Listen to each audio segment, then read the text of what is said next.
Hello friends, ನೋಡಿ friends, ಇದು ನನ್ನ ಮಗ ಸೈಕಲ್ ನಡೆಸ್ತಾ ಇದ್ದಾನೆ. ನನ್ನ ತಂಗಿ ಮಗ ಮುಂದೆ ಕೂತ್ಕೊಂಡಿದ್ದಾನೆ. ನನ್ನ ಮಗ ಹಿಂದಿದ್ದಾನೆ. ಅವನಿಗೇನೋ ಸೈಕಲ್ದೊಂದು ಇಷ್ಟ, ಅವನಿಗೆ ಸೈಕಲ್ ಅಂದರೆ. ಅದಕ್ಕೆ ಕೂಡಿಸ್ಕೊಂಡು ಹೋಗ್ತಾ ಇದ್ದಾನೆ. ಹಾಗೆ ನನ್ನದೊಂದು ಯೂಟ್ಯೂಬಲ್ಲಿ ಚಾನಲ್ ಇದೆ, ಮಂಜುಳಾ NPS ಅಂತೇಳಿ. ಅದಕ್ಕೊಂದು ಸಬ್ಸ್ಕ್ರೈಬ್ ಮಾಡಿರಿ. ಫೇಸ್ಬುಕ್ಕಲ್ಲಿ ಒಂದು ಚಾನಲ್ ಇದೆ, ಮಂಜುಳಾ ಪೂಜಾರಿ ಅಂತ. ಲೈಕ್ ಮಾಡಿ, ಶೇರ್ ಮಾಡಿ, ನನ್ನ ಫಾಲೋ ಮಾಡಿ ಪ್ಲೀಸ್. ಅಂಬ ಬಂತು, ಅಂಬ ಬಂತು, ಅಂಬ ಬಂತು.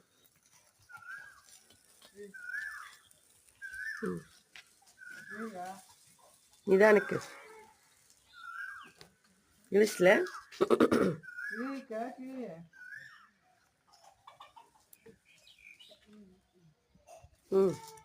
ಜಾಣ. ರೈಟ್. ಮುಟ್ಬೇಡ, ಸರಿ ಇದಕ್ಕ